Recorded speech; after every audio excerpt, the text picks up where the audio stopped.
Hello everybody. This little short video is just to let you know that I am still alive. You know that Dressed Irons has been missing in action for about 7 or 8 months now. I'm going to explain a little bit of the reasoning behind that, and I'm just going to kind of go over it real quick. If anybody wants any additional information, let me know in the comments below. Reach out to me via email or whatnot, and I'll be more than happy to share. About a year and a half ago, we embarked on a journey, as it were, of home remodeling. Usually these things start with one room. It did. The kitchen, it needed to be updated and everything. And we eventually got in touch with a designer to help us, and that meant, well, we can just remove this whole wall and we'll just expand the kitchen this way and everything. So that's ultimately what we did. The project itself kicked off last July in 2024, and that's pretty much when I stopped putting videos up. As anybody who has done any home remodeling like this knows, you're going to run into all kinds of stuff, and I knew it was going to happen. Our house is essentially a rectangle, 2 levels, and it is a box that is chopped up with a lot of walls to make smaller boxes.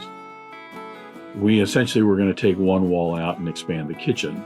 Well, as soon as we got into it, we found we had problems with the walls supporting the second floor and with some foundation issues supporting the center of the house. So basically, the whole project kept going and going, and we had all kinds of things to redo and everything. The biggest problem for me was finding time amongst all of this to consistently get some quiet time to record some fly tying videos. I could tie the flies. I had some time to do that. But because of the fact there were so many people coming, going, electricians, plumbers, painters, all of this, contractors, it just finding that time where it's quiet enough that I'm not getting all kinds of loud noises around me or anything to record the videos just became very, very difficult. So essentially, after about August, I'd say I tried to do a few videos. I just kind of threw my hands up and said, well, it's just going to have to wait. So the short story, like I said, is life intervened. I'm going to go through some pictures here real quick just to kind of show you the extent of this, because as I said, 90%, no, I'm going to say maybe 85% of our first floor in our house was just gutted. Completely gutted, redone. It's all been updated, remodeled, new flooring, you name it, all that stuff. But on top of that whole project, we actually had to move out the first floor of our house to be able to do all of this work, which we're still trying to get moved in. And I hadn't mentioned it to you yet that in this whole home kitchen remodel, it was decided that I would do the kitchen cabinets. So all these new cabinets I had to build and I had to do all that. So that's partly what kept me ever since last spring busy, and all the way through. It was probably not till the end of November, December that we actually had the house put back together to the point to make it livable. I mean, it was livable before, but at least it's comfortable, and we're enjoying it more, even though we still have some things to finish.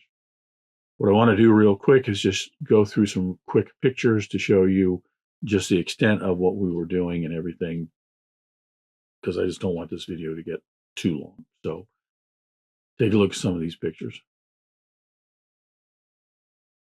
Now, the first picture that I'm showing you here is just kind of a overview of what the kitchen was going to look like once we got everything,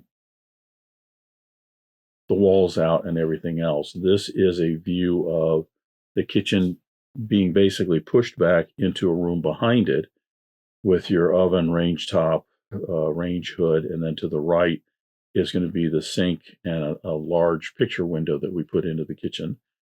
And then if you swing to the right, that's this next picture showing you the wall where the kitchen sink is, the fridge, and all that stuff. And then also you'll notice that there's a large island that's out in the middle. That island ended up being 8 feet long by about 40 inches wide. And all of this was just one wall we were taking out to push the whole kitchen and everything essentially back into the next room. Now, those are the drawings that I did because, like I said, I'm doing all the cabinets and everything. So those are the drawings that I did for it. And that was the original plan. And there were some changes, but for the most part, they all came out very well. What I'm going to show you here are just some actual pictures from it. This is the day that we first started on the 1st of July. You can see just to the right, opposite the stove, is the wall that we were going to take out to push the kitchen back. There's a pantry area you're looking at right here and a coat closet that was in there that we were was going to take out and put in a custom built pantry and everything. But essentially that wall behind the pantry and then the one just to the right of it, we're still going to segregate that front room. The next is a shot inside that room that's going to be the new kitchen. You can see that wall right in front of you here where the thermostat is and the wall in front of the guy holding the drywall. They were supposed to stay. And then we started running into all kinds of issues that very first day when we were taking down this stuff that, as you can see in this photo, the wall we were wanting to remove is gone, but the wall that was going to stay in there, where that opening is with the header and everything, it wasn't supporting the second floor as well as it should be. Plus, we got down into the crawl space and found some issues with the foundational support down there. So that where you see in this picture with all the drywall cut out along that top of that wall, essentially all that's going to get replaced with a large LVL beam. So all of these walls eventually we decided they were coming out. This is just a quick picture of we were taking the smaller kitchen window out and we have the opening for the new kitchen window, which in this shot is in, and they're actually got the old kitchen window out and they're going to cover it up. Now this shot right here is back in the kitchen area. We had our temporary kitchen set up right here in front of the new kitchen window. And you're looking all the way down through the old kitchen, the dinette area into the family room, because even the family room, everything got torn out. It got gutted with new insulation, new drywall, new flooring, you name it. So as I said, literally about 85% of our house was just under construction. This shot, this is where we had to tear the floor up to get down into the crawl space to support that wall, or eventually the beam that was going to go in there. And all of this is, end of July into August into September. We're trying to get this done because, of course, as soon as we ran into this, we had to get a permit because it's foundational work. And it took almost a month just to get a permit.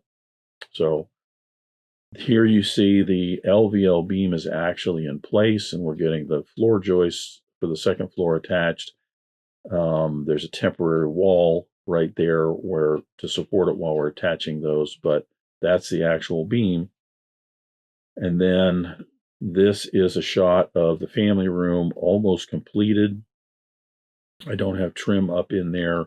There's a couple of bookcases that are going to go on both sides of the fireplace, but it's getting better. We have some flooring in, and then this is the kitchen pretty much as almost completed. You can see I don't have doors and drawers installed yet. I do have some of those now, but this is looking at, the range top and everything and the ovens. And then this shot is that front room with all the walls gone, 3 large pantries that I had to build also. And so it was quite the project. So that'll give you a little bit of idea just what we were doing for, the latter half of 2024 and into 2025, late December, I have another granddaughter that was born. So we've been kind of busy helping with that and assisting my daughter with that.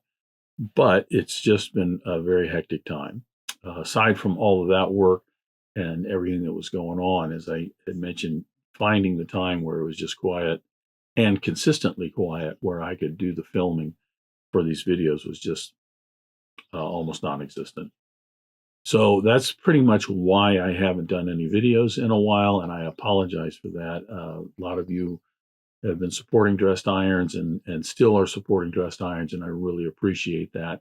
I have been meaning to do this video probably since last September to catch people up. Good news is that all of that's changed. I'm now in a position where I can, on a regular basis, carve out a few hours to record some videos and get those processed and uploaded. So this actually is a Carrie Stevens streamer. This is the Governor, and I will have a video for this fly out on Monday. And then I'll have Wednesday will be another wet fly. I'll have some trout nymph on Friday. I think it's a pheasant tail that I'm going to do. And then there's a remnant fly for the folks over at Locals. So I'm basically getting back to the same schedule. Want to add in some more activities, maybe do some live tying and live Q&As and things like that. So look for those things down the road.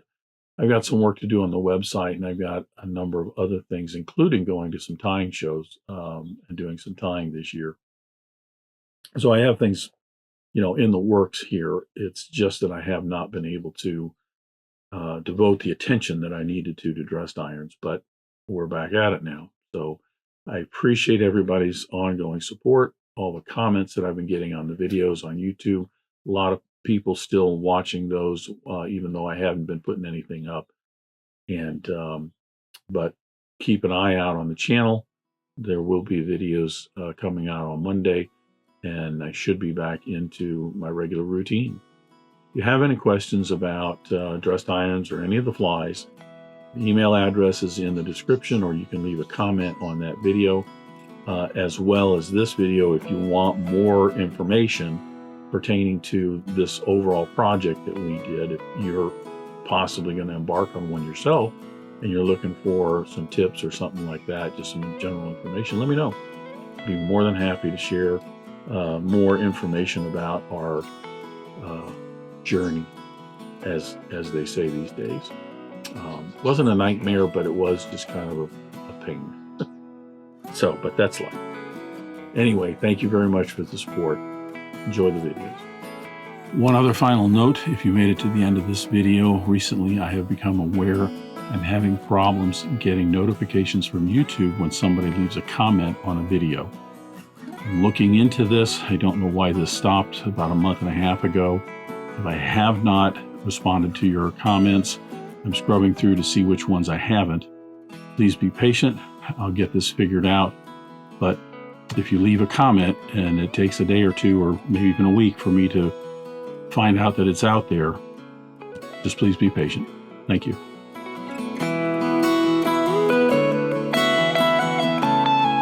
Thank you for joining me at the Vice today. I hope you learned a new pattern, at least a tip or trick here and there. If you'd like to help Dress Irons, you can like, comment, share, subscribe, all those wonderful things for the video. You can also head out to dressedirons.com where you can buy flies, tools, stickers, and merch, or you can join a growing community over on Locals at the Dressed Irons Fly Tying Guild. You can also donate to Dressed Irons if you want through the link at the bottom of the description. I thank everybody for their ongoing support, as it really does help the creation of these videos. And what's important is to remember, only fly tying. If you're not having fun, you're doing it wrong.